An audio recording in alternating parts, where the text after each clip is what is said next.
Let's start. It is February 11th. This is the annual meeting of the Planning Commission. So the main thing on the first thing on our agenda tonight, we'll do a roll call, but the first thing on our agenda is to elect officers for this coming term. And then it looks like we have got some land use code revision work to do. Let's start with a roll call. We'll just start down there with you, Tony.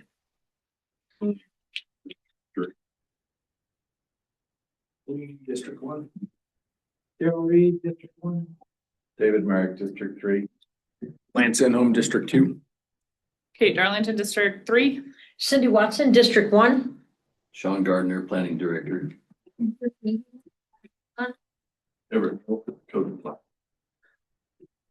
All right, so each year we need to elect a chair and a vice chair. The terms are 1 year.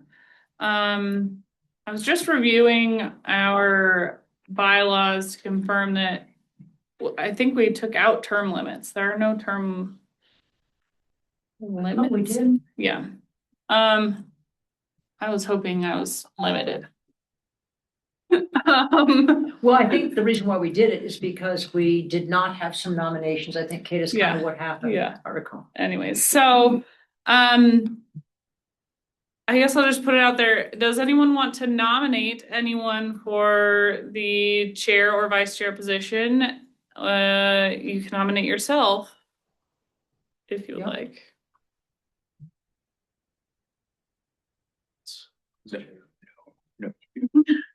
Here I am. I'll nominate Kate. Oh, now we're gonna have a vote off.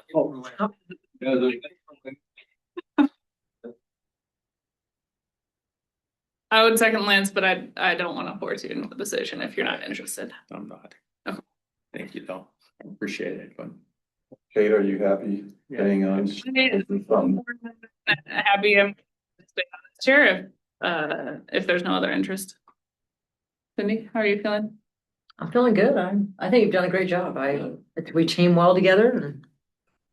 Well, we just need who did the motion, who's second. Yep, Sure. exactly. We have to. Well, formally, Sure. I guess I was just, wanted to make sure we weren't gearing up to do a real ballot situation. Yeah. Yep. All right, so We're looking at your position first. yes, Okay. chair position. I'll nominate Kate Darling. All right, so Lance Second that. nominates, David seconds. Since there does not appear to be any competition, we'll just take raise your hand, say aye if you Aye. I agree. All right. That looked like 1, 2, 3, 4, 5, 6 in favor, 0 opposed. And then vice chair. Anyone interested in fighting Cindy for it? Up to you. Cindy would like to stay on? I would stay on, but I also think it's important that we open it up for anybody who would like to have the opportunity. I always think that that's really important. But I think I don't come up for renewal on my, with the board until like January of 27. Is that right, Brittany? Somewhere in there? Mhm. Okay, so I would stay on if you want. If anybody would like to nominate themselves or nominate someone else, I'd be totally open for that as well too. Hey, Cindy Watson for. Vice chair. I'll second that.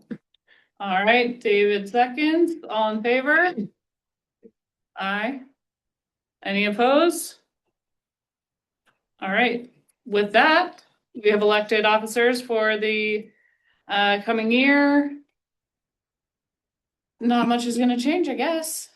That's it. That's our annual meeting. Okay, do we want to talk about? Schedule. Oh, so she has Special yeah. projects or Yeah, let's see, schedule, we kind of just losing track of all time. Kind of discussed this, was it already a year ago that we really talked about this, okay. It seems like there, for the foreseeable future, there's enough work session work to do with an every other week situation. Yeah, there will Okay. be. Okay. Okay, Second Wednesday and fourth Wednesday, just like it's been. Anyone have any comments, requests about schedule? and I think Brittany has been really good about giving us in advance if we don't have something on the schedule. Prior to that, I think we got only a few days, but I know that she's been really on top of that, letting us know. Thank you. Yeah, So that we has have been things nice. to plan, that way we know, hey, let's make sure we make the one that we need to be at. I think typically on the proposed schedule for 2026, we have a November 25th meeting and a December 23rd. In the past, we've preemptively canceled those with the holidays. Yeah. I'm assuming we'll want to do that again. Well, if we do have something that needs to come before you, we'll schedule it.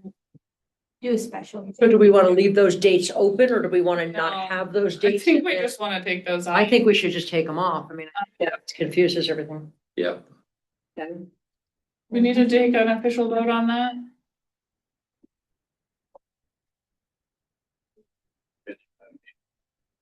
Second, fourth Wednesday of every month for this year.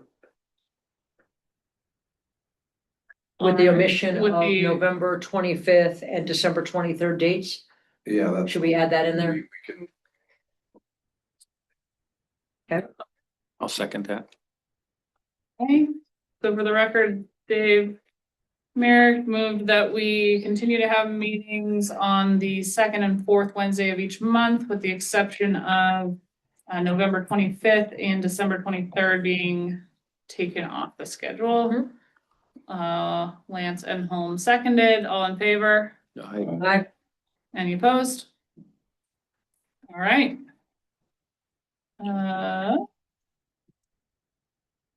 And then. Anyone have any special projects they want to make sure that gets on the schedule? In the next year? are you doing a bunch Yeah. of land use? Yeah. We're doing Revisions? land use code revisions and amendments. There's a First half lot of more the than year. this. Just These are the that, easy ones. these are the pretty easy ones. Yeah, there's some to discuss. Okay. But we'll only do what's accomplishable by like July 1st. And we'll get that done and we'll have one revision first half of the year. The other project is that we do need to work on the master plan. There needs to be two updates specifically to it. A comprehensive plan for water and a strategic growth element. And these are from DOLA. They're requirements from the state to put into our master plan. So we'll be applying next month for a grant to pay for some of that study. And probably doing that the last half of the year. So we apply for a grant, the county applies for a grant and then they hire somebody to. Kind of do those elements as they're lined out, water supply elements and comprehensive plan is in one of the statutes to consult and coordinate with local water providers, include water conservation policies and estimate a range of water supplies and facilities needed to support the potential public and private development described in the comprehensive plan. We have some of that in the master plan. We just need to see if it complies with what they're trying to get us to happening. So when the towns go into this process, they have public hearings and solicit input from the citizens. Yeah, Is that part of this process or? well, for a normal master plan, like to draft it, yeah. So we'll have to talk. with We're just looking at commissioners these and- two segments, so. These are two requirements we definitely have to hit. But if we want to update the entire master plan, that's a large discussion with the commissioners and Robbie. I would think though, I'd propose that we do an evaluation of how have we done with the master plan we had since 2018, because we laid out strategies and goals there. And those really get laid out in the land use code and then in our implementation of land use code. Before we go just making another master plan for no reason, let's look at the master plan we had and how well did we do in it. And so that would be, I would feel like a more useful activity. I don't disagree. I just questioned what the process The is. process will have to be a public, process of engagement, but I think some of this work we can engage a consultant, go out and do all the water study stuff. Sure. Pay money, and then come back and bring us the results and then inject it in there, and then make some sort of decision about what kinds of revisions do we want overall to the master plan, if any. Okay. And the goals are pretty general and probably much the same. But how do they get implemented, I feel like is a more important question to answer. And whether or not we really did accomplish our goals, or whether we're going off in another trajectory away from our goal. Away from the goal. So what I'm hearing is essentially first part of the year, we're gonna work on these revisions to the land use code. Second part of the year, you hope to work on master plan Yeah. stuff. Okay. Yeah. All right, with that, we'll, I guess, move on to what we have in front of us, some land use code revision. These look like, a lot of the things that you've kind of told us about, things that, are gonna make things clearer or rearrange things so that they're easier to read. Yeah, there's two packets. The one revisions for PC consideration, I'd like to get through tonight. They're basically parts of the code that we've struggled with and had issues with throughout the last year and a half that I've been here, and that we feel like need to be corrected. They're just edits or omissions or removals. The other thing, the other little packet here that starts with ADUs, kind of for more like discussion, and I just left the space here to get everybody's notes if you want to write your own Okay. notes regarding that, not collect them up at the end. Okay. And just so everyone's on the same page, the blue is additional language, the red is Well, the blue is an explanation. explanation. Okay. Yeah, I can go ahead and jump in here. Okay, yeah, go for it. So yeah, the blue is just kind of a title of what the issue is, and then Yeah. the unbolded is an explanation of like why I think this revision is necessary. And then the actual revision is expressed with an edit, Okay. Got it. So, in this first one, basically the Board of Adjustment does not have the authority to accept variances to the Delta County roadway design and construction. That's what it says in the code currently, so that needs to be struck. And that just comes down to, striking this point A. So that basically it comes to read the special, exception variance to development standards in this code. So it would read, the Board of Adjustment shall have the authority conferred upon it by this code and the CRS, including the following functions: appeal of administrative determination or decision, and number 2, special exception variance to development standards in this code.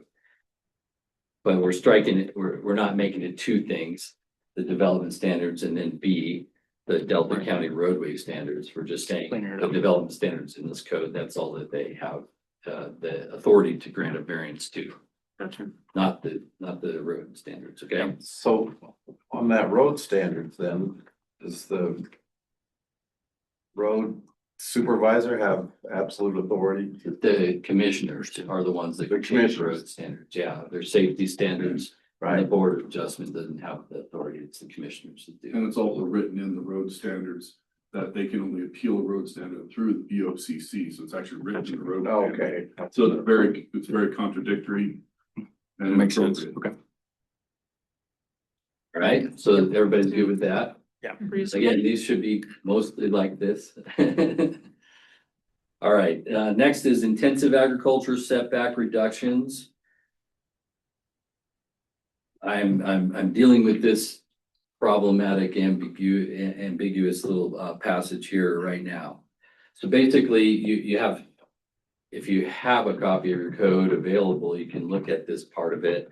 But There are animal feeding operations, you know, small, medium, and large.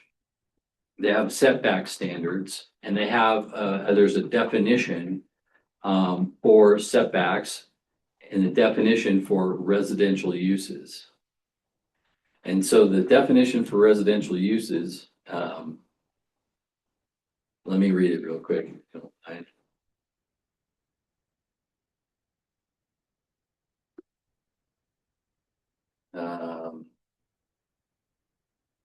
Does anybody have their land use code or anything? On my computer. Pulling it up right now. So if you do, it's on page 48. And we Yeah, could could put it up there if you Yeah, want. might be easier. That would maybe be That would helpful. be helpful. Please hold. Please hold. Let me read the definition. Residential use for the purposes of this section means any property, whether developed or not, that is zoned A5, A2.5, or Res 1, and any other property that has a residential tax assessment indicating residential use of the property. Page 47. All right, so if the property is tax assessed residential, then it falls under this definition of residential use. And then for the purposes of measuring setbacks for intensive agriculture, the setback should be measured from the property line of the property that meets the residential use definition. So that would be any property that's zoned Res 1, A2.5, or A5, or any property that's tax assessed residential. Okay, then you measure from the property line of that property. Mhm. That's it. So that's the definition that's given in like subpoint 2 of this section on intensive agriculture. But then you go down to point 11, and this is the part that needs clarification. It's a bit ambiguous. In the limitations on modifications for intensive agriculture, it says that setbacks for intensive agricultural uses shall only be modified through a conditional use review process described in Chapter 8, Section 3, in accordance with the following limitations. And the limitations are 1 and 2 here. The setbacks to residential uses may be reduced up to 50%. And setbacks to property lines may be reduced up to 25%, provided that setbacks to schools are not thereby reduced below minimum requirements. Problem is, the definition for residential uses says you got to measure back from the property lines of property tax assessed residential, right? Mhm. But then the other setback is from property line. Mhm. So Ambiguous. is it 50%? Say if I'm seeking, you know, the commissioner's approval to get setback reductions, and I got 1,000-foot setback I gotta meet, but I can't meet that. I need 50% reduction, so it's about 500 feet. And all the properties around me are tax assessed residential. Am I eligible for a 50% reduction or a 25% reduction from the property lines of my neighbors? So to make it explicit, I believe that the intent was that the residential uses in here refers to back to the definition provided for this section for residential uses. So I think that it's a 50% reduction from the property lines of neighboring properties tax assessed residential. The property line setback, is this confusing? I don't feel like I'm not breaking this down in a way you can digest easy. I feel like I'm gonna need a more concrete like example or, Yeah. talk through it theoretical, but. Just, let's go up to the top of page 47. This is one of the more complicated ones, but really, I don't think it's just a little ambiguous. You can zoom out a little bit so you can see the whole chart. So, go down a little. Where's the definition? Go up. Up, The other up. yeah, there. What do you want So from the me? definition right here, right? Do we understand the definition? Uh-huh. For residential uses? Mhm. Mhm. Okay, these zones, A5, 2.5, Res 1, could be from the property lines of those zone, any Mhm. properties around that property that the person's developing their animal feeding operation on. It's gonna be set back from the property lines. And any other property that is tax assessed residential. Okay, so we're gonna measure from the property lines if it follows this residential use. Now go down to the setbacks then. All right. If a neighboring property falls into residential use. Correct. Mhm. Yeah, Correct. go on down. Where's the setbacks? Okay, No, go down. what do you want from me? There we go. So let's take a large animal feeding operation, right? You're wanting to develop that on your property and all your neighbors around you all have properties that are tax assessed residential. Or are in I, A5, 8.5 or Res 1, okay? How far do you have, what happened? Calm down. Well, how far do you have to be back from the setbacks from? Mhm. Where are the 1,000 feet. setbacks measured from? Mhm. For the property lines, right? And how far? 1,000 1,000 feet, feet. right? Now you also have this down here, though. Setbacks from property lines of 100 feet. Well, what does that apply to? Any non-res. Any non-what? Any non-res. That's right. So like an A35 or an A20 property that's not tax assessed residential, you would be 100 feet from those property lines, right? That's how I understand that. I mean, what's left over, right? You know, when you eliminate all those other zones or these tax assessed property, they're tax assessed residential, it would be those. So those are the ones you're 100 feet back, right?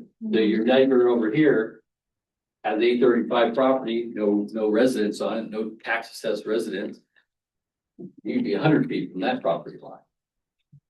That's how I understand it. So that's how it's laid out up here in this part, this section of the intensive agriculture. Now you go all the way down to point 11. And it gives this allowance.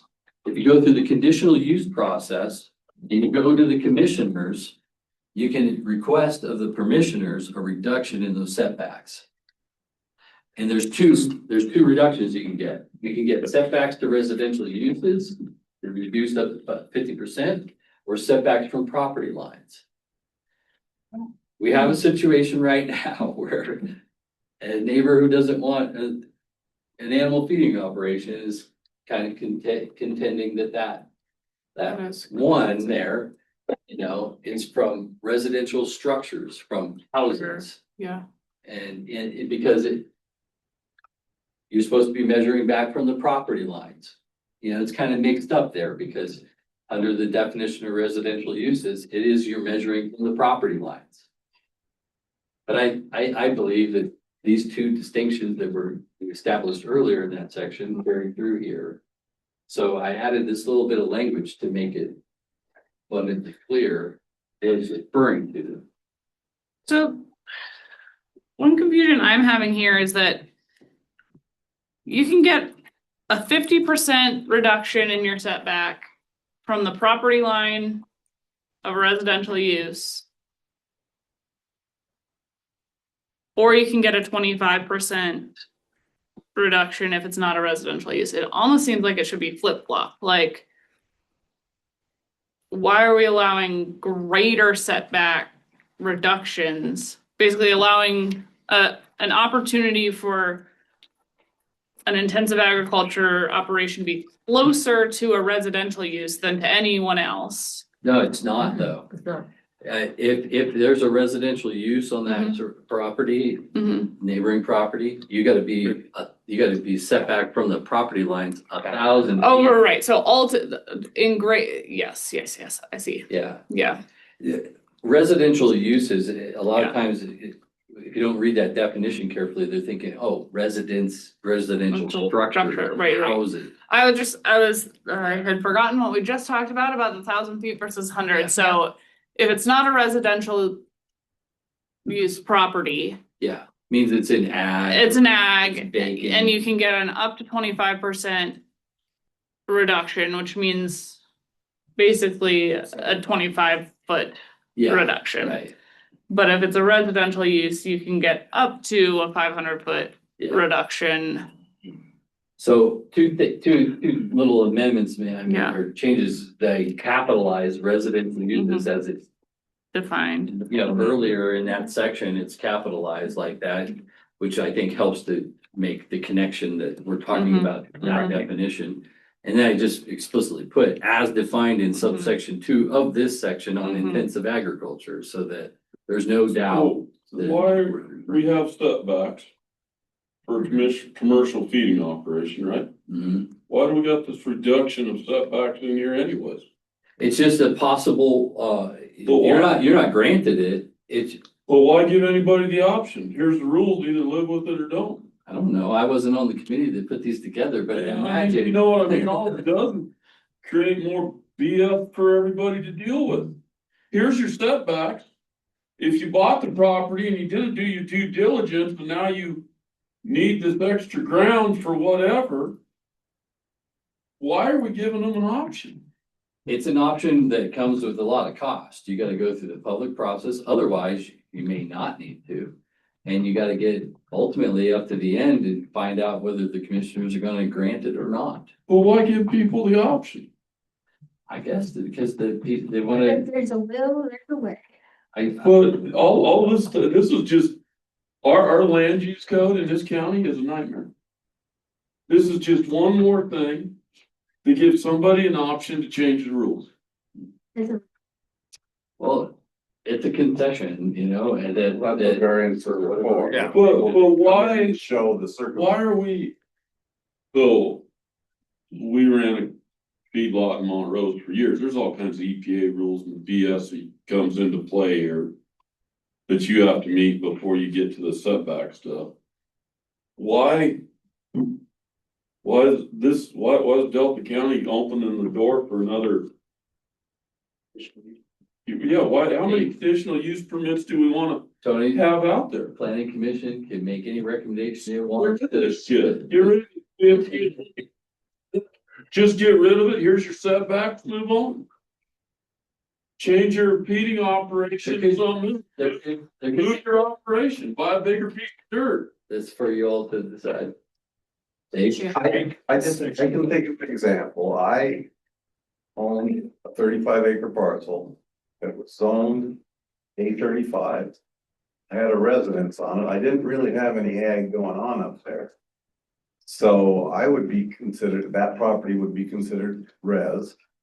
And if somebody way out in the far corner, like Yeah. a long ways from me, Right, would then have to, if they didn't have this at least option, they could, you know, try and shorten it from somewhere out there. If they could show that I probably couldn't even see their operation, I Right. much less couldn't smell their operation. Right. Wind blew that, I mean, maybe that, it's over a hill. yeah, it was just like that. Yeah, So I could see in that situation, somebody, and, you know, there was a gentleman, he ran cattle all over out.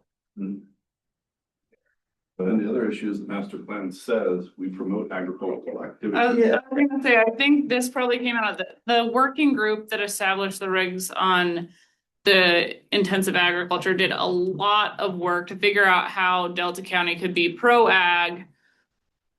Also respect to the fact that most neighbors don't want, you know, intensive ag, confined animal operations right next to them, realizing that the definitions for those things on a broader scale weren't a good fit for the county, and probably it was, a concession they made that, okay, most people probably don't want a feedlot right next to their residential property, but we want to be pro-ag, but you know. You're pro by reducing the setback. Sure. Chris. yeah, You're that, not pro-ag by making a hope and dream setback, but you can. But everyone can fight it if they want bring it. Your fight to this room, all of us together. my proposed little edits are just trying to, I think, make explicitly clear. I what think your it edits is. make a good point and they clear it up. Well, I don't- think I think if we're gonna allow somebody to have a 500-foot setback through jumping through hoops and whatever, Why don't we just have a 500-foot setback and be done with it? Because there's two very different You gotta situations. look at There's the EPA someone, Or you, well, yeah, and you gotta look at our definitions for confined animal feeding and intensive agriculture versus the EPA's, because Delta County kind of set some county specific language around size of operation and, cattle equivalent, basically. But I think to David's point, there's two very different scenarios that is hard to capture in a straightforward one size fits all regulation. And one is someone's got their house, on a Res 1 property but they border an A35 property and they don't want a feedlot right next to them. But someone's got an A35 property that's not zoned, or that's not taxed as ag, and But there maybe are, no one cares there if, are parcels that are taxed residential ag. So that could be an issue as that well. could be an issue. Cause then, if you think about it, if you're literally gonna be talking about a vacant lot, cause most everything has a mixed use. Where it'll mix in the agriculture Right. with residential, and that's where the residential restrictions come in. So if we have that, why do we even, Yeah, I'm wondering now, with that is like, why are we messing with tax assessments? We don't really mess with tax assessments in like any other part of the code. It's like, if it's A5, A2.5 or Res 1, maybe you need, It's just That's the indicating back. that there's a house on the property. So Yeah, that house but- could be near the property line of the developer that wants that. but what about houses that own a property that want to do an animal feeding operation? They still have to meet those setback requirements as well, wouldn't they? no. Okay, so how would you as a director, I guess, assess this if someone had a residential ag tax assessment? Would you consider that? Yeah. A It's got a residential. residential Yeah. tax assessment. I think the intent is there's a house on that property, so they get the respect. The of, option, like, the opportunity being to setback oppose from it is. Or Or that could- you gotta be you know, 1,000 feet away yeah. from them. so almost the same thing that you did a minute ago. I think your suggestions here are fine. Alright. I think the whole rule is stupid. Yeah. So I think you did a good job. Now we can move on to the next one. I was gonna say. Things as we're discussing this, like, okay, does this make sense for the context of like, let's clarify what we've got? And I'll make a note of things that, as a commission, we're seeing that maybe make sense on a larger scale edit. Cause we're gonna if we get into that sort of stuff, we're gonna have public hearings where we got feedlot owners and. We're gonna have a whole bunch of. This shouldn't be a change. This is just a clarification. Clarify, Yeah, I- clear. This is Yeah. So we did a clarification. good job clarifying Yeah. what the land use codes mean. Yeah. It's a stupid rule in the land use code. So to sum it up, what I would write as my notes is, when we present to the commissioners for this, is that, Tony recommends that we get rid of the options reduced, but the language. Does that make sense? Yeah. Well, I mean. Okay, it goes back to the keep it simple, stupid thing. Why? Put the setbacks in like you have on a subdivision and leave them alone. Because you guys have all kinds of time to do conditional use permits and get all this stuff printed and done, right? I mean, you got hours and hours of free time to deal with it, right? So why bring more stuff to the table when it could just be one way and be done?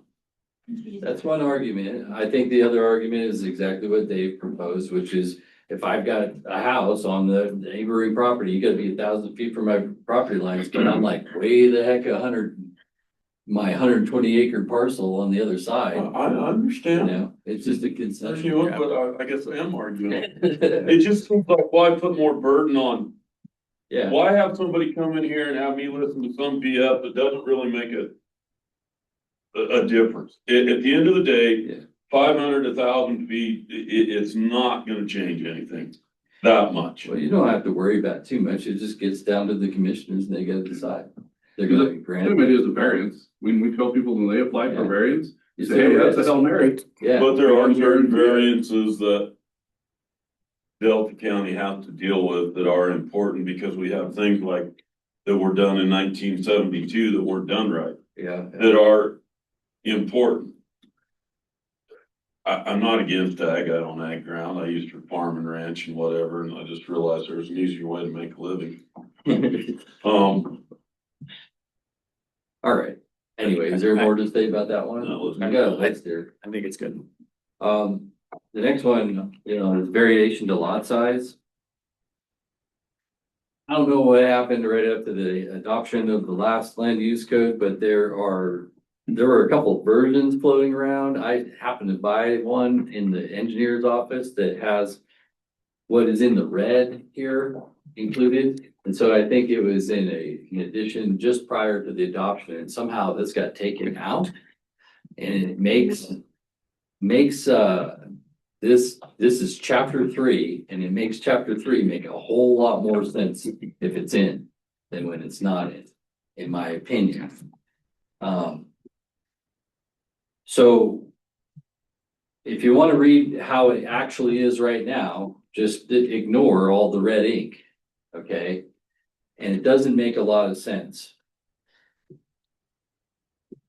Basically, the way zoning's supposed to work is, if you're gonna subdivide land in a zone, your resulting lots should not be smaller than the zoning district allows.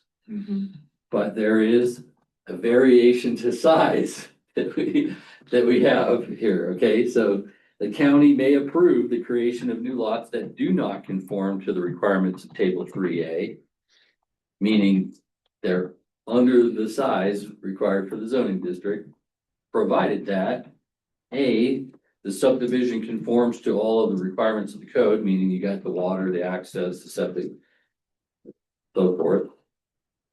And then B, as it's written, is the crossed out part, okay, as it currently is in there. One lot has at least the minimum dimensions set out in the standard for Res 1 zoning district. Well, every lot created in Delta County has to be at least 1 acre. So it doesn't make any sense. Well, unless you get a variance or unless it was created in 1972. So point B doesn't make any sense as written. All lots must be a minimum of 1 acre or they require a variance. And again, now, so just imagine that, let's not read the part in the red and go down now to point D. It says the final plat is annotated such that no further variance to either lot created by this subsection is allowed for at least 10 years or until rezoned. The way we have been understanding this and the way we've been applying it is that this allows virtually anybody, anywhere in any zone to do a minor plat, to do a 2-lot subdivision. So you can start with 2 non-conforming lots, meaning they don't meet the minimum size requirements for the zone, and still do a minor plat. If you got water and access, you can split it. Without going through the variance process. Without going through the variance process, because as it's written, as long as one of them meets the minimum lot size required by Res 1, which they both need to. There was a reason why the commissioner wanted to do that. Is because every single subdivision application that we received, we were going through the variance process. The variance is not supposed to be an everyday occurrence. It's supposed to be the exception. Because people want to create subdivision, they want to subdivide their land, get that capital. Every single subdivision we got went there- through the variance process. It's gonna require that one or both of the lots be under the minimum lot size required for that zoning district. So. But this stuff that's in red was taken out, but prior, and it makes sense of it. Yeah. Otherwise, I remember talking about that. Yeah, I remember I too. thought that was it. Because I think the ultimate goal was the idea with legacy lots. where Yeah. People who were trying to bring that, like I would do and say, hey, I'm getting old, son, I'll give you an acre, come over here, build a house and take care of my old butt. And that was the idea, was to make it so at any point in time, a family who needed help would be able to subdivide that piece Without going. through without it. going through the variance process. but by having this red part in, it at least requires that one of the resulting lots in a minor subdivision Phase. has to be conforming to the To the minimum code. lot size required for that Right. zoning district. So if you're in A20 and your lot size is actually 18 acres, Mhm, which happens, mhm. you cannot get a variation to lot size. You cannot do this because the remaining lot will not be That's right. 20 If acres. we put this red stuff in there, that's right, you could not, but as it is now, you can, And that also caused the heartburn is the why it was taken out. that's right. Because a lot of Nobody these, was able to. They I wouldn't be have able- 17 acres, but I'm in an A20. That has, you know, and So- therefore it locked people out of that You- option. You could rezone, you could rezone, Also. they can, which comes to the planning commission into the commission. Yeah. Well, Not flat. the minor plats don't, you know. This section of code is it's not very coherent. I had a hard time figuring out like what the heck it meant until you read point D that says the final plat is annotated such that no further variance to either lot, either means implies two. Mhm. Right. But you don't know that, if you don't have the stuff in the red. It's not explicit that this Yeah. only applies to minor plats. Mm. I had to write in mind, minor plats, like, dang, what is this talking about? It didn't make any sense. Mhm. Looked at any other counties land use code as it pertains to this? Well, zoning normally means zoning. If you're an Yeah. A20, you're an A20. You don't get to You go don't get to below do that. anything else You below don't get a 20. variance to Correct. do anything different. You're in zone A20, you are A20. If you're an A5, you are A5. But I will say though, that there's very, very, it's very important to many people, commissioners included, that people who, you know, are farmers, ranchers, and they're older, and we have a lot of them in our county, and they got no money. And I just had one come into my office today, and he wants to subdivide off just his house, the legacy lot, right? The 1 acre around my house, and the other 50 acres he wants to sell. Because he's 89, and he wants to sell the rest of that property to be able to live out the rest of his life in his house. Which, And that's that like is 85% very of common. our subdivisions. Very common. Mhm. Or they're doing it for a family member or something. That is what is going on in Delta County. People are carving off a little part for the family or for themselves and to get capital to make it to the end. So, Well, I think that gone on for a long time, and I think that's Yeah. one of the unique things about living in Delta County, because Mm-hmm. you do have that option. And this Or you variance did. properly written would allow you to do it so that at least one of them stays conforming to the Mhm. zoning Right. district. Mhm. But as it's written now, you can have So, completely non-conforming lot, and you can split it as long as you got water, and water is the only limiting factor that we got going Mhm. on. This seems to make sense to me. Because I know the only argument for this I remember the argument when we were here talking about it. Concern is also understand that when you say one has to meet the minimum requirements for the zoning, that means everyone who wants to do a minor plat will have to rezone first. Because If they a don't- lot of our properties, they're A35 and it's a 5 acre lot. Or it's an A20 and it's a 7 acre Yeah. lot. So And I- that's the issue, the zoning doesn't match the land. Right. Well, and what we saw for a while there was somewhat, when Carl was still here, we had that first introduction of that cluster subdivision.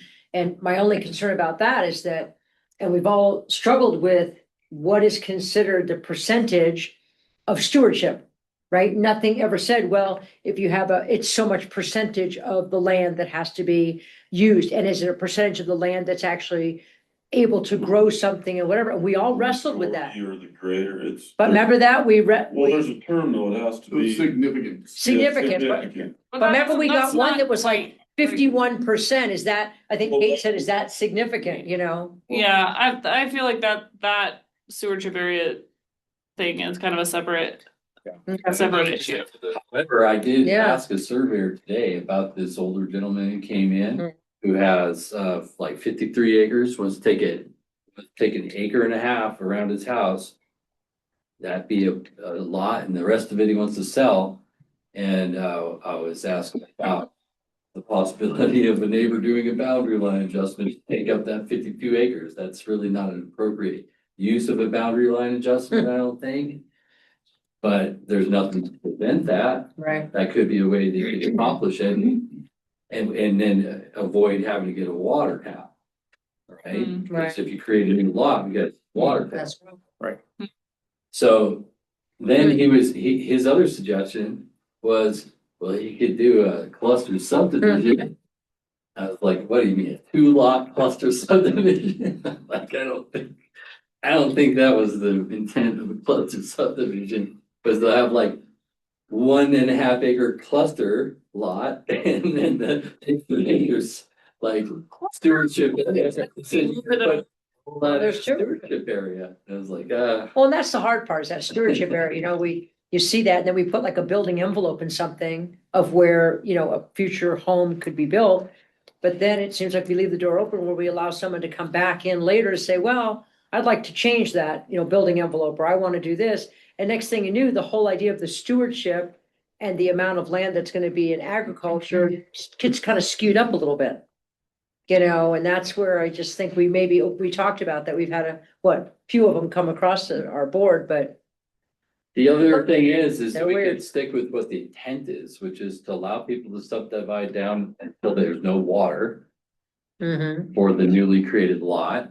And then you're violating all your zones. Yeah, exactly. I do. Yeah, And then they can rezone, because that is Yeah. the issue, is the zoning doesn't always match. Right. And maybe through this process, It with cleans rezoning, it could, now it's expensive for the guy doing it, but it could fine tune our zoning to fit the land if people. but then what's the deal with spot zoning? We're not supposed to, not legally allowed to have spot zoning, if we're like, Yeah, well, every property in the A35 zone that doesn't meet, that's not 35 acres, are we gonna go in and assign it just when they come in?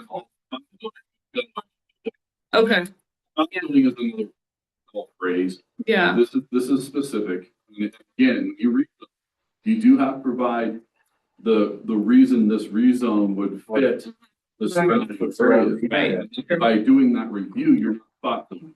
You have to go through this process. Yeah. To see if it matches. Would it be expensive? A rezone's what? Well, then they- well, right. Application.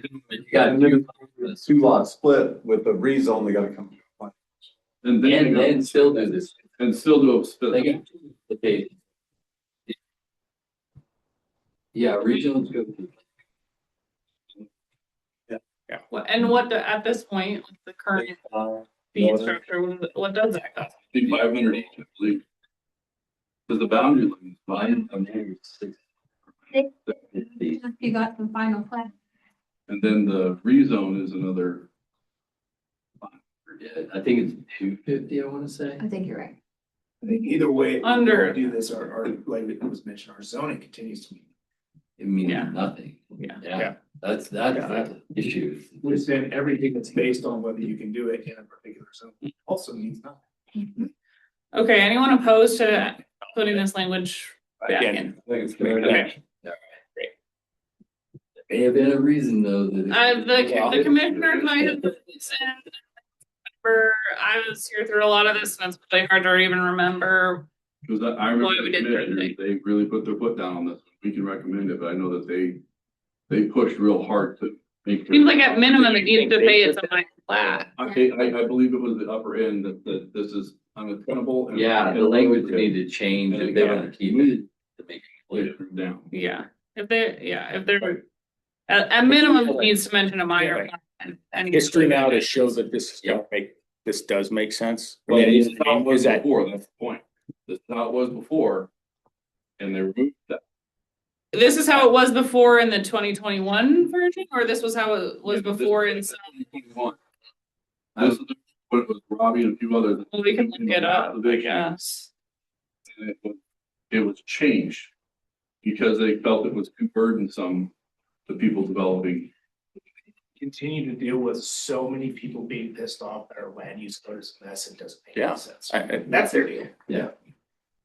All right, move on. No, everybody's agreeing that like that's Yeah. good to put back. Yeah. Yep. All right. Yes, Setbacks from roadways.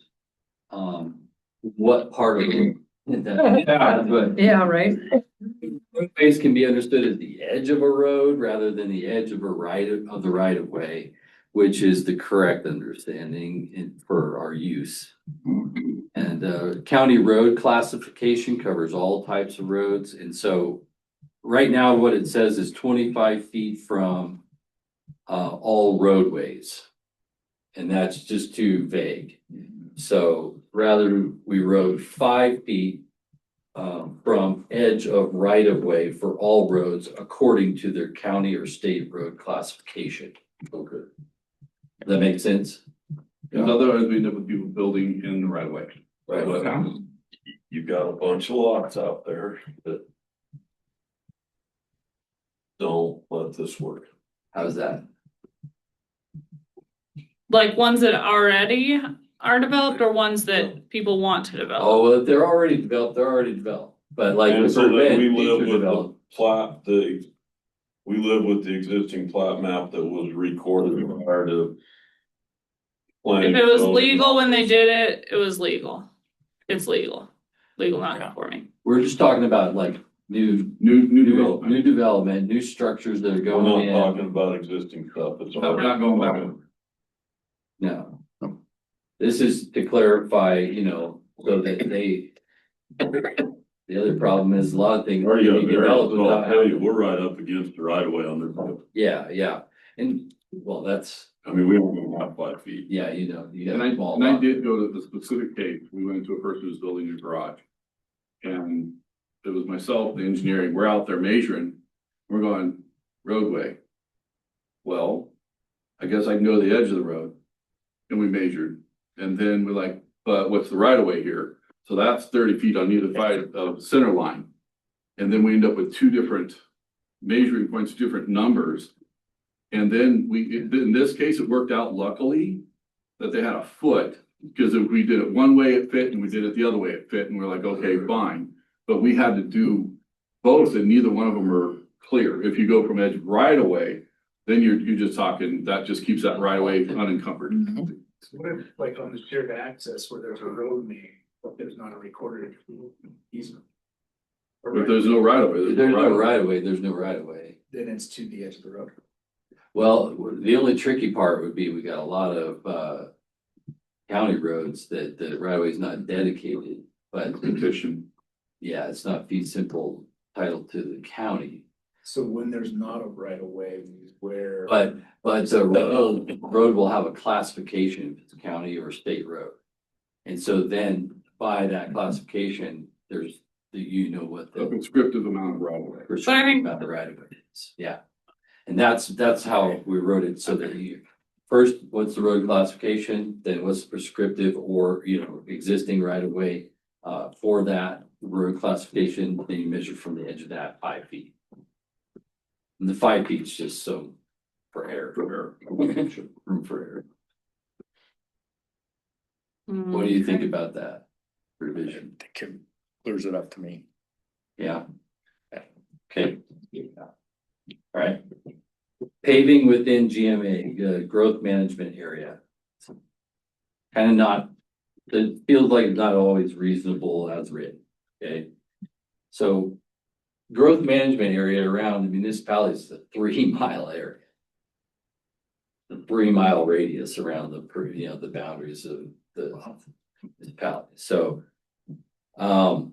as written, the, roads within and along the perimeter of a new subdivision shall be paved if the boundary of the subdivision is located within the growth management area at the time of the development application. Well, That means if you're doing a subdivision within the 3 mile radius of a It's gonna be- municipality, you gotta pay. You know, Not they change the pay, yeah. So I think it would be better resolved by applying terms of our intergovernmental agreement with the municipality Oh, sure. when we get to that determination. So if it's in the growth management area, you know, we refer it to the municipality, you know, and then we negotiate and determine, you know, who needs the process and what terms are gonna be, you know, they're gonna be subject to. And in municipalities where they've really worked out their growth management area in some detail and with some thought, they have it broke down, like, here's where we really intend to, you know, annex and deliver infrastructure. Here's where we really don't, but we'd like to know about it. And so thanks for the referral, but nothing needed here, you know? So I think by just scratching point A, the existing IGA, if we continue to use those and all that, as written, account for this and we don't need to. I feel like that's hard for us to really, abide by. So what you're saying is if it's an 8 lot subdivision, then it's gotta be paid. Yeah, that's one of the paving requirements. If it's more than 8, so Yeah, 9 plus, Oh, so it is 9 up plus. to 8. Oh, no okay. Paving requirement. I have a And that was question. one of the things that came in with Prop, wasn't it? Remember they Yeah. were talking that? Yeah, we I mean, went that right was up a- to the threshold. Yep. Thank you.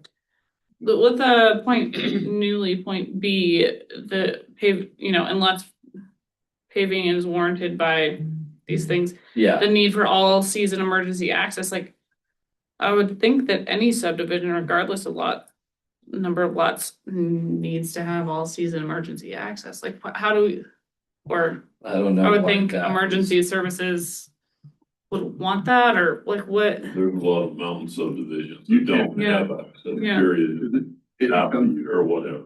yeah. I mean, this year they do, Yeah. but most years Yeah. they don't. Cause we start making people try to create another emergency. Or I guess I'm wondering who determines if all season emergency access is needed. I think we've been putting that towards engineering and referral agencies. Yeah, like we refer to the fire districts and the sheriff's office They'll and. tell us if they need. Yeah, if they have comments Yeah. of that sort. I don't know, that's my proposal, to scratch A. And let the IGAs take care of it. So in this, if that's how we do it and you refer to an IGA. And a municipality comes back and says, hey, that's really close to town.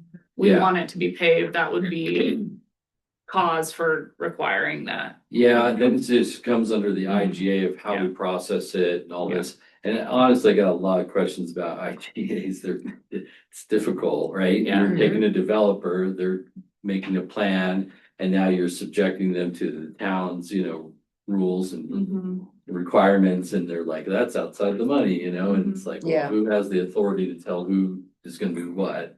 Mhm. That's another subject.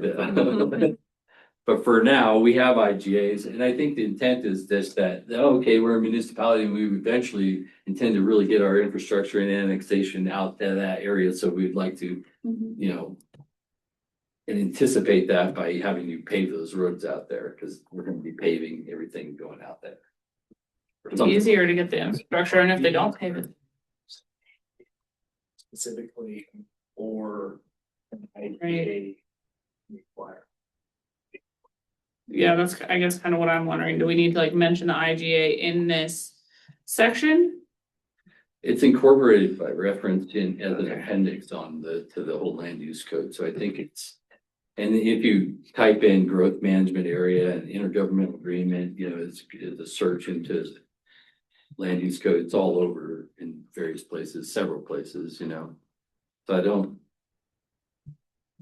we already have that agreement, and it causes us to have to refer to the municipality when we have a subdivision within the growth management area. And so then the conversations happen, you know, Mhm. and we can determine things like that, paving. We had a subdivision outside of Cedar Ridge. They have 3 tiers of annexation. Tier 1 is like priority annexation. We want to run an infrastructure out there. We want to annex that. Tier 2 was up to their north, you know, and this subdivision, oh, it came through here, trademark, remember trademark? They were way up there. We met with Carl at the time. We reviewed it. Under all the rules, it would have been like, yeah, you should pave that. But given the real context that's out there, it was like, that's not really necessary. You're just going in with one cul-de-sac road out and what's around it, gravel and all this stuff. And so it was agreed that you don't need to pave it, but there was a pre-annexation agreement signed so that if it ever were to be required to pave, you gotta pave it. How that works out, I have no idea. All right. Road naming. This is simple. It's a may change to a shall. Okay. County GIS shall require or assign road naming in cases where subdivision access will serve more than 3 habitable or. That's fine, right? That jives with the GIS rules anyway, that way, so. Simply unnecessary, okay. The requirements of this section apply to site plans associated with limited or conditional uses and preliminary plats. And then in parentheses, it says, or final plats where no preliminary plat is required prior to final plat approval. Essentially, stating or final plats where no preliminary plat is required prior to final plat approval literally means all minor plats. So minor plats don't have the impact to traffic that limit the limited uses or conditional uses or preliminary uses, preliminary plats do, and adds an unnecessary step to minor subdivisions. So just scratching that parentheses. Does that make sense? Yep. Okay. Yeah. Okay. This next one is an internal contradiction. Let's see.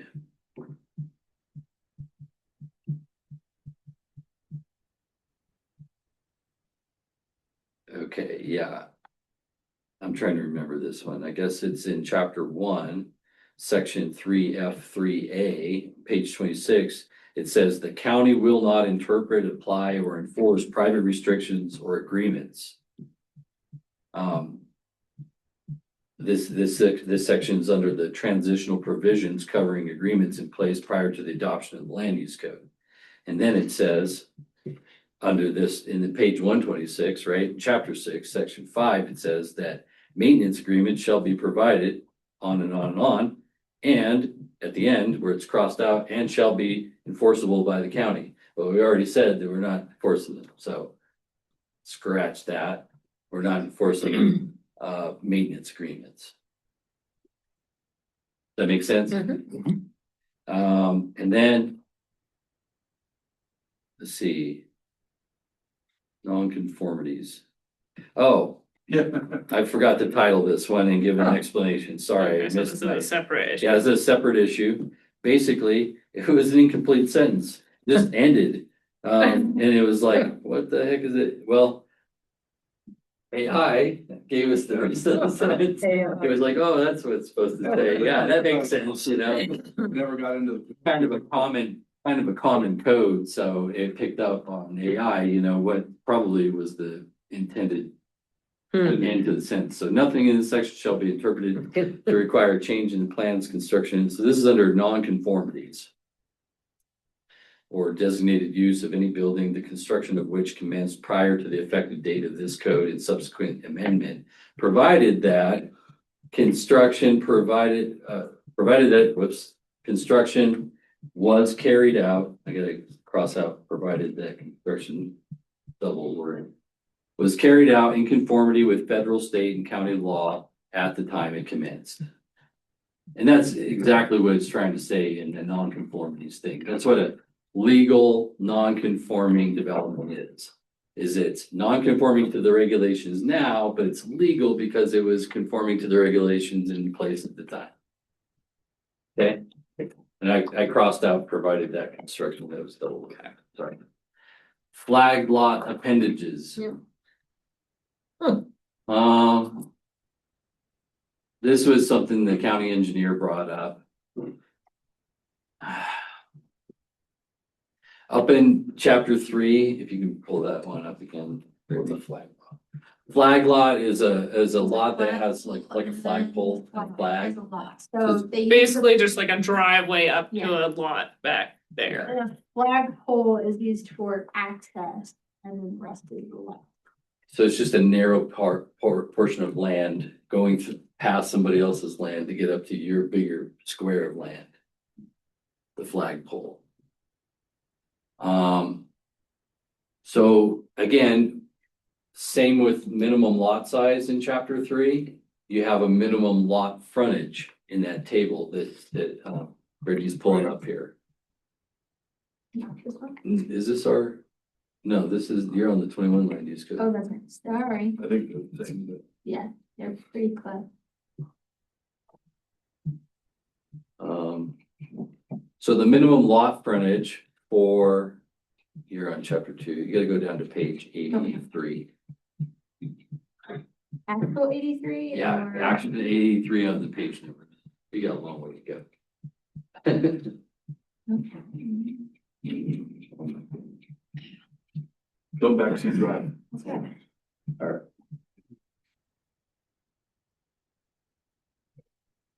Almost there, guys. All right. So you can see the lot frontage is 75 feet in all zones except for Res 1, it's 30 feet in Res 1, right? And so, the variation, to lot size says that the county may approve the creation of new lots that do not conform to the requirements of table 3A lot dimensions, provided that the subdivision conforms to all other requirements of the code. So we can grant some reduction to the 75 feet, right? As long as it meets the other requirements of the code, water, access, septic, and floodplain, right? But then you go down in chapter 12 and it talks about, in all cases, the minimum width of a flag lot appendage shall be 30 feet. Well, it says it's supposed to be 75 feet, you know, and I don't know. I can't remember how the heck the engineer. It was based on the fact that the chart says it's supposed to be 75. Then we're writing it down over here saying you only need 30. Right. So it's a conflicting term. Yep. That need to be clarified so they don't argue, well, the chart says this, but this wording says that. Yeah, so sometimes people come in and they want like a smaller lot frontage, right? Cause they don't wanna take so much of that land they're cutting through to get out to the road. And then they want like 60 foot or 50 foot or something like that. Does that make Or sense? they don't want to get an easement through another property to get to their house. They're just like, I'll give myself this much. Yeah. I don't know. So basically, we just added here in chapter 12 in pages 181 and 183, this sentence that flag lot appendages shall comply with minimum requirements of table 3A unless a variation to lot size is granted by the director. Do we even wanna give them that option to get that variance? Also, the land use code says that a flag lot should be avoidable. Avoided at all costs. Yeah, it says that Yeah. in here. I guess the problem is that some people sometimes, you know, have to kind of create a flag lot to get back to where they gotta get to for lots they're creating in a subdivision. And then here under the subdivision regs, it says the minimum width of a flag lot appendage shall be 30 feet. Well, but don't forget up here in chapter 3, it says that it needs to be 75 feet. You know, if you're in all the zones except for Res 1. So it's kind of like just a note down here to like, don't forget that chapter 3 contradicts Yeah. this. I think the last time we did a variation on that was because of infrastructure. Was on they had infrastructure on the side of the road, head gates and stuff like that. Where to try to make it 75 feet, they'd have to move head gates and all this infrastructure alongside the frontage. And I think that was the last time we ever did that. Yeah, and I can grant that, you know, I mean, we can grant that, the smaller appendage. But it just can't be in conflict with other parts of the land use code. But it's also to prevent people from assuming, oh, I can go down to 30 foot wide. Down here, under the subdivision regs, it tells me the minimum shall be 30 feet, so I'm gonna go down to 30 feet. Well, we wanna refer them up to another part of the code to remind them that that's not so. But with that addition in, on page 181. That one paragraph, we're now gonna say that it has to meet the table in 3A. And then we also say minimum of 30 feet. Well, if they get a variation, they can't get a variation that goes down to 15 feet. Like it, even if they get a variance, it has to be at least 30 feet. If they're doing it in any zone besides Res 1, it needs to be 75 feet. But you're saying that they can get a variation. If they meet all the other conditions of the code. So there's conditions to it, and those conditions need to be reviewed, so they can't just assume they can go down to 30 feet. I don't know, this is a little. Really good. Mhm. We put that in front of a judge and two attorney and see who wins. Huh? Yeah, that's the way everything is. Well, I know, I'm just, Yeah. why don't you just get rid of it?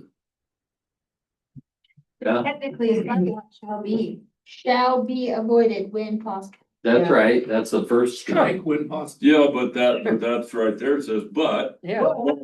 It's, Yeah, the possible, I like, yeah, strike when possible, like, what is possible? That's so subjective. I mean, that's more to the setback. I mean, if you got a stranded lot, and you get somehow to it, you know. Okay, you but gotta if you get- own the strand lot in the back, to grant you an easement to get to that lot, you gotta own that piece of ground or get approval from whoever owns it. Or if you're creating a lot and it's gonna somehow be stranded, you have to have frontage.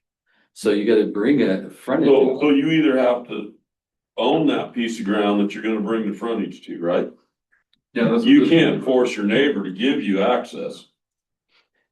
So then why's the point, if they wanna subdivide the back piece, why make them follow the Well, rules? we had somebody that had, you know, big square lot, lots of road frontage, right? But the way they wanted to divide the property was parallel with the road. Then no, right? Then we just say no. We don't say, Well, We sure. I mean, it is possible though to then just create a flag lot to go back to We it. don't say no, Charles. Well, here's, I'm gonna come back to. It's just, it's 75. County to do anything in, All right, because you go to Gunnison County, we're just getting a deal done in Mesa County. And it was a little different. And basically they said, here's the rules, either follow them or get the hell out of here. well, I don't know, what do they do about flag lots? Do they not allow them? They said, no, How do you tried to get a flag lot? You tried We to were do a trying flag to in Mesa skinny- County? we were trying to skinny the access down to gain an extra lot in the subdivision. Okay, And it would have ended up kind of being a similar situation. They just said no. We lost, so we had to basically, we lost one lot in the subdivision. okay. Did it kill the whole deal? No, but, you know, we were trying to get all we could. And they just said, no, it doesn't work.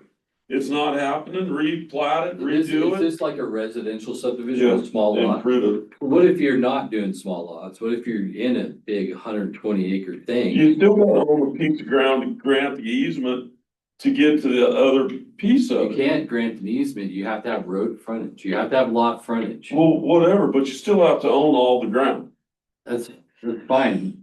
Let's say you do, but you wanna subdivide it in a way that really you wanna, it parallels the road. You don't wanna be like, bring that back lot all the way through to the front.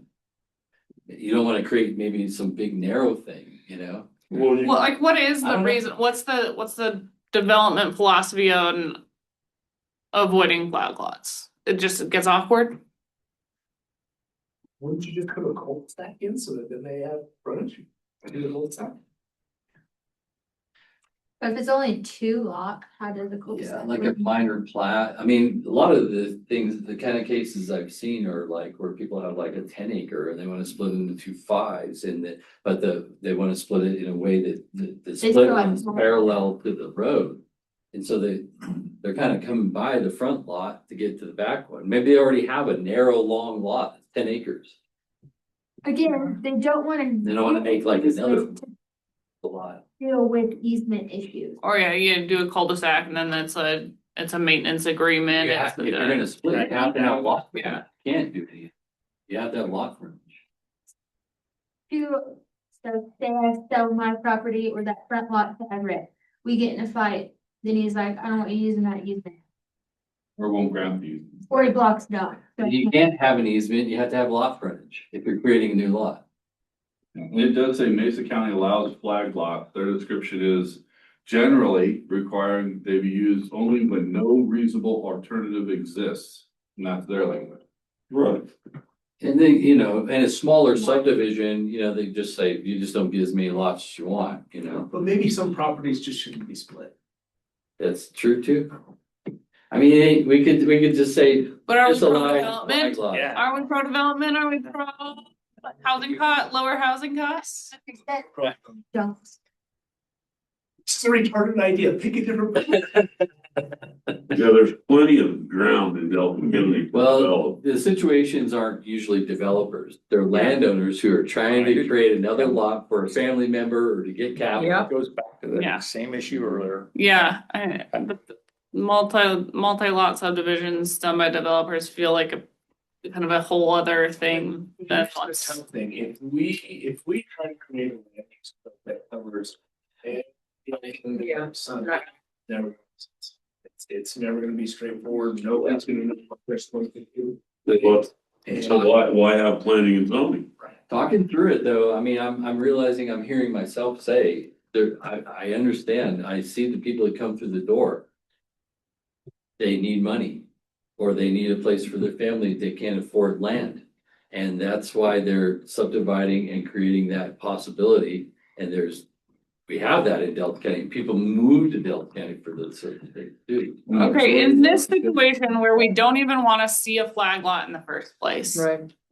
Why are we creating the most opportunity to like create a variation on it? Always say, if you want a flag lot, you have to conform to the lot dimensions. There's not a choice. Well, this section here in the, you know, 181 and 182 or 83 there, those pages in chapter 12, those are the subdivision regs. Mhm. And they're just saying that, you know, if you're gonna do flag lot, if that happens, the minimum requirement is 30 feet. And they're saying that because of the road standards and then to have, I think there's some like Yeah, 15 two or cars a 19 path, feet. but- Then you got the So, ditches, bar ditches and all that. so could we strike a flag lot configuration shall be avoidable? The red section up to 3A and then strike, everything from that. Flag lot appendages shall comply with minimum requirements of table 3A. Okay, Which Yeah. then specifies Yeah. that minimum's 30 feet. okay. You're in res one. I like that, yeah. Did you get that? Somebody get that? No. So you'd strike, That, But really, that. Be avoided. All it's gonna read is flag lot appendages shall comply with minimum requirements of table 3A. Got it. Like everything else. Yes, thank you. That's really good. so then they'd have to do 75 feet But it in has, other, it allows for reduction up in 3A. I mean, chapter 3 is the one we went through on the minimum lot size. Yeah. It also applies to the whole table itself, any reduction that can be made to lot frontage too, as I read But it. then it has to go to the BOA, it has a process. Cause that would be a variance. No, that's not how I read that one. It says the county may approve the creation of new lots that do not conform to the requirements of table 3A lot dimensions. But who's the county? Is it you? I think, yeah, Is it you? that's maybe another thing. So both page 181 and 183 would. Right, flag lot appendages must comply with. Would you? The minimum requirement, You got it. literally, he's just saying, strike. Everything. All shall be avoided when possible, All right, and then everything Okay. after table 3. thank you. Okay, yep, I see it. And just make it a simple statement.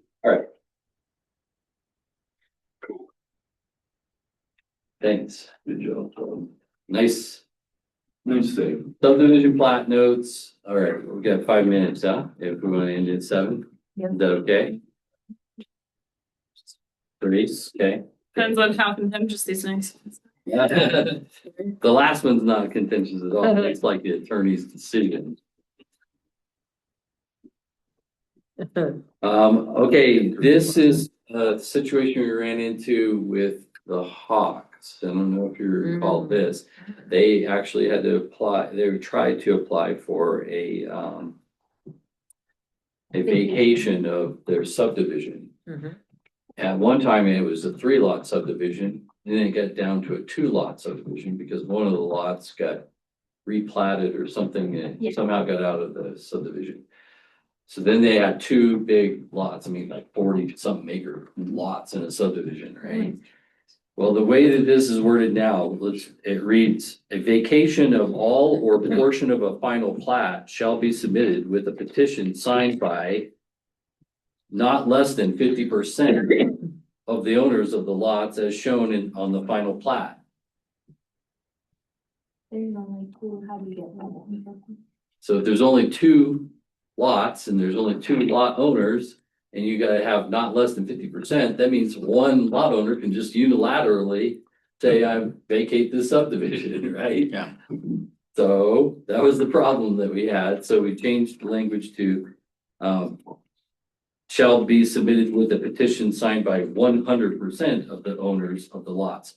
Now, that has implications, though, if you're trying to vacate a subdivision that's like 8 lots. You're gonna get all 8 lot owners to agree, but I don't think it's a bad thing. Right. Yeah, you buy a property in a subdivision, that's, And then Yeah. the neighbor makes it go away. Yeah, yeah.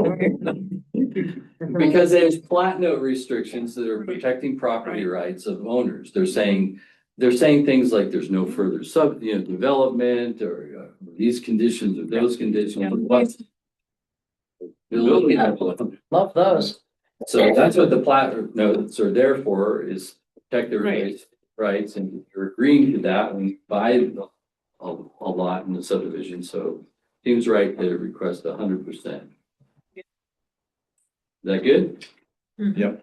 Alright, then the last one on the last page in the back, is that the last one? Yeah, pretty much is, the actual last one, you guys don't really. Basically, the Board of Appeals, appeals to the Board of Adjustment rather, are really subject to a state statute, and we can just refer to it and not have to have our own language there. And then we had language that if you wanted to appeal a decision of the Board of Adjustment, you could do that to the county commissioners. But that's in conflict with state statute. So, we just eliminated all that basically, and then we just made timing stipulations that appeals to the Board of Adjustment shall be made within 28 days of the decision being appealed. And then everything else is subject to statute. So we just crossed out the whole section about appealing to the Board of County Commissioners. So- Yeah.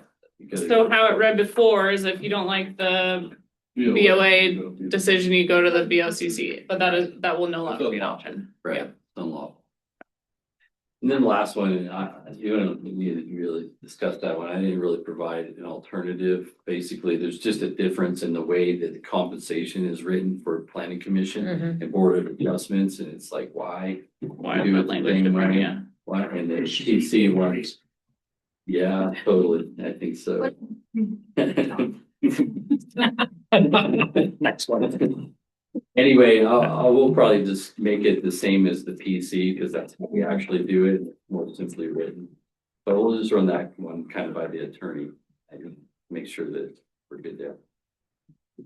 I had others, but Willie can discuss them at a later date. Next planning commission is the 25th, and I will have the best regs prepared.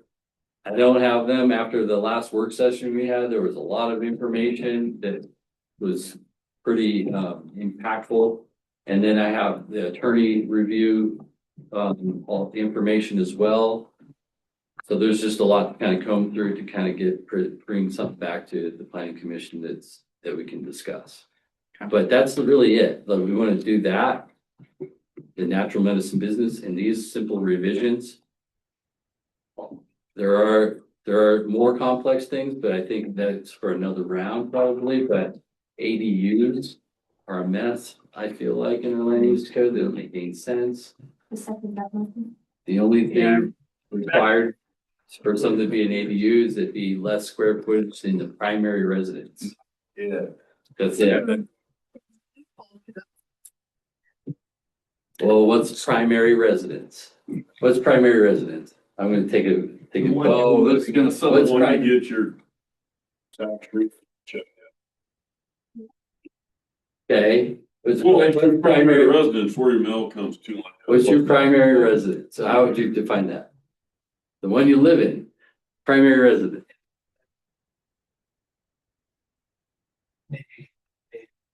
Primary. Where you live, it's gotta be part of it. I mean. Yeah, but what if you don't, what if you have an ADU on a property where you don't live? What if the property owner? Have two homes. Yeah, Yeah. What if you have a, here's a scenario. What if you have an old house, you bought a property, it's got an old house on it, right? And it's a little small, and you don't like that, but you brought that property, you're gonna build your real house that you're gonna live in. Which one's your primary residence? The one you're building. But Wrong. that's incorrect. And then which one's your ADU? Once you're done building it, that'd be. Oh, then you switch them. So it's not first in, Oh, hold on. not Yeah. primary in. Where you have. He's there, because he's giving you his version, let's give you the rest. So, a property has a house, the house been there, your residents know their house is there. What's going on? And this is why it needs cleaned up. So, I'm gonna build another house, I'm gonna call it an ADU. Guess what review they require? None. Yeah. And then they go, oh, but that's my ADU. That, Or then they wanna switch it to now the small house is my ADU to fit the that, you can't go back. Or- Well, wait a minute, before. On your IRS tax forms, you have to just declare What's your primary? residence is. Because there is a legal and legitimate way to. but what if you're building an ADU on a property that you don't live at? So, What is the primary residence on the property that you're building the ADU on? well, I don't, so So then it would be. But what, additional can you, then yes, it's an you can initial? build additional You- residence on a property that you do not live at. But. The already existing residence, that's like a 3-bed, 2-bath, okay? They bought that property, it's like 30 acres, okay? They're coming and building a 5-bed, 3-bath. That's gonna be their primary and the existing is their. Cause they go back and use the loophole for ADU and make the small one the ADU. Avoid that. And then avoid all review. But that, Out of the day, that's okay. here's the more common scenario. I'm gonna build a shop, first thing, I'll put a little apartment in it while I build my house. Now, which one's the ADU and which one's the primary residence? one's a shop and one's a house. Well, but he's living in the shop right now. Is that the primary residence? We need to work on ADU. Well, not just that, we just need to have site plan review. I thought. And then they're all.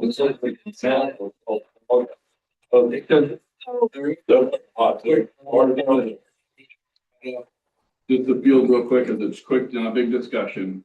There's some, discussion about making the site plan review required again in the land use code. So just as a quick feel, who's all for it and who's against it? And that would come to the planning commission, No, the site plan review is the first step. the admin. Yeah, it makes any development in the county, you will come to the planning department, present your site plan, which is free. Oh, man. Free, Yeah. It's but free. basically, We it's can the look check. at it and say, do you need, Water, yeah. Water, do you have access? Are you building something stupidly in the Wouldn't that- right of way? wouldn't that You don't need it. eliminate some of these problems down the road? Yeah. Wouldn't that, I mean, it just makes sense to me. And it takes care of this whole ADU at first primary residence or second residence, it just makes it. And it's like, You you just, don't have you to- just get it. yeah. Okay, but if any My building, experience with the site plan review is it was infuriating because there's a lot of misinformation involved in it. And a lot of people didn't understand what they were doing. On the county side, Yeah, okay, I mean, I had to get the state involved in the last one I was involved in. The well was fine, it was because the county misunderstood how the well, it wasn't you, Brittany. how the bells. The person in charge at the time did not understand what she was reading.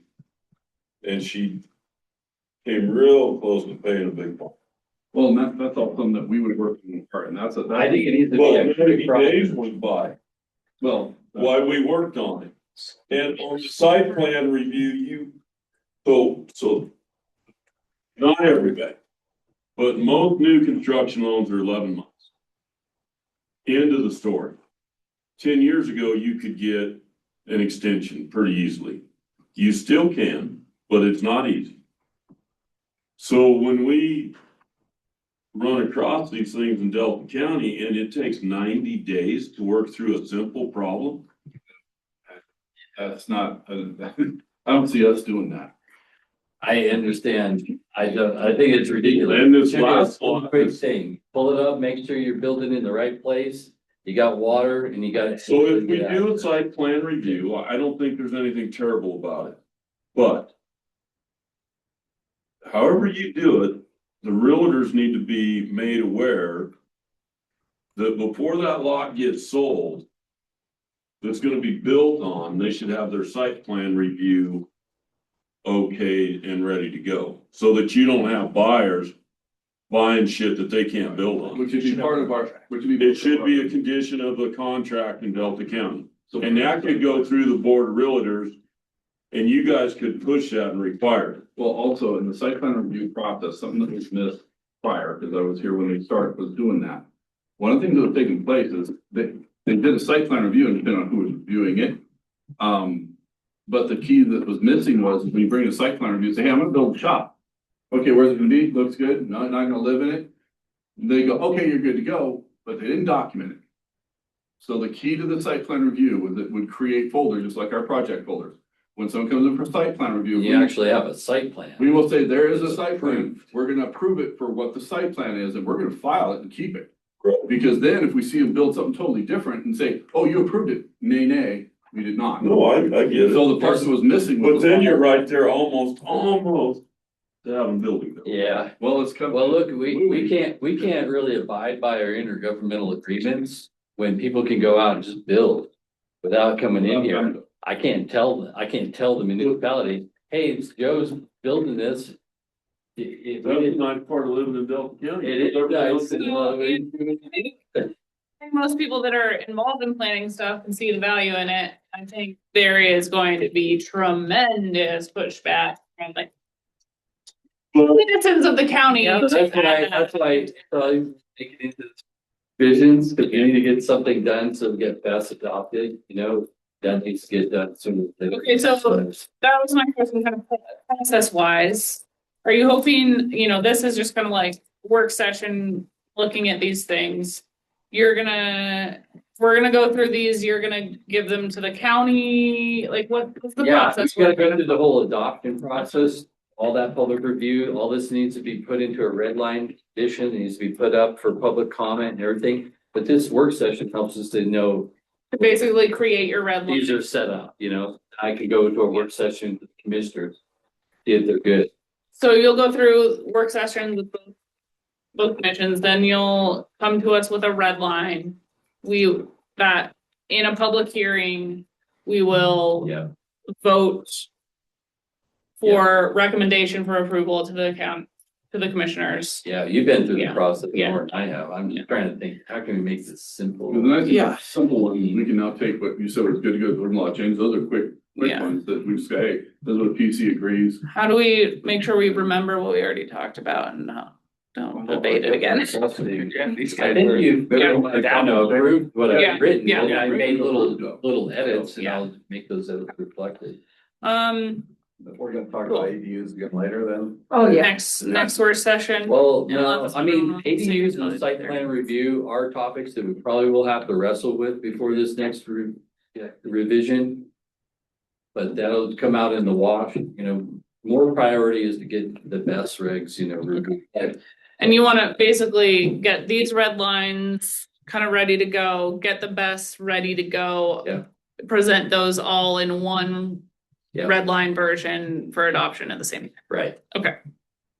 We're good on natural medicine business. Mm-hmm, We're good on most all these revisions here. Mhm. It's just Well, that's, that's, and then we gotta wrestle with, do we wanna bring back site plan review for all development? does that did come from the commission as a request? to So I'm gonna throw something out there, the site plan review thing, the ADU thing. If you put those two together, that kind of kills the ADU thing. Yeah.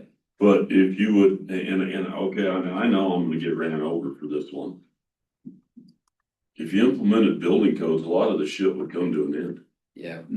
A lot of the zoning stuff would come to an end, a lot of the ADU stuff, everything, you know, an ADU is 1,200 square feet into the story, that's what will allow you to build. Right. And I know, I know about 85% of the builders in Delta County build the codes. Yeah. Even though some of them don't realize they are. We do have some people that try to cheat things. But when they're called to task, they'll do the right thing. Yeah. Mhm. Well, that's all to be. And I mean, I think as far as residences, we need building codes. If you're building a barn that you're gonna put your horse in or your Yeah. Your cows in, I don't think you know, come in, get a site plan review, let the county know that they can Right. up your taxes and say, go ahead. But if it's a residence, which covers ADUs, apartments in a shop, any of that stuff, then we know what's going on. And then as a person buying real estate here, they know they have to come apply for a building permit. So they come talk to you guys before they close on the lot, I think, so that they know if it's, yeah, I mean, we just had a doctor and a lawyer that Susie did, or no, they're both doctors, sorry. They're coming here from Maine. Go to work at Delta County Hospital, which is amazing. They got a contract, she got the loan done for them, got everything ready to go. They did a really good job of photographing the house. When they got here, they canceled everything. Hmm. So, I mean, it would eliminate some of that stuff from happening. I think it would eliminate, you got a lot of loud uses in the table 2B. And then if you're somebody that doesn't, I mean, if you look at your idea and you're like, I think I'm an allowed use. You self-determine that, right? And then what if you're not? What if you didn't think about your access? Right. And what if you didn't know that there's a plat restriction because you're in a subdivision, even though you're on 20 acres and you didn't know that? There's a lot of dumb things you can do to yourself by just saying, I think I'm an allowed use. I do remember when you guys first ran this across, remember we used to have an S instead of an A. Mhm. And then it got reversed when it went higher up. Oh, gosh, and even just the semantics, the language around what is permitted mean you are allowed to do it, or does permitted mean you have to come and get a permit? Is allowed mean you're allowed to do it with no one looking at it, or is allowed mean you're allowed to do it as soon as you Right. submit your plan to the county? Well, this is the adjustment thing. Basically, there's a lot of assumptions that you're allowed to do something without having to have a land use permit. But that doesn't exempt you from having a state highway access permit or having the right kind of well permit from the state that you have, or having, or being, compliant with environmental health regs. Your property is already subject to all kinds of laws and regulations that you may be unaware of. And our site plan review is really a public service to you to help you from shooting yourself in the foot, screwing yourself over and screwing over your ability to be able to sell it later. It got worked, because that was a big push Right. that we, everyone agreed in this room, and even the old ones, everyone agreed there needs to be a site plan review. So we know all development taking place. And because Because- the time it got to the top, For 17 minutes. Yeah, like that. Yeah. She's so cute. Anyways, yes. It sounds like most people in this room think it would probably be a good idea. I think the language around it and how to write it in, and if we want to open ourselves up to that level of community participation in the adoption of this new version. Well, Well, it's gonna be your time, Tony, when we have to sit through public hearings about land use code adoption.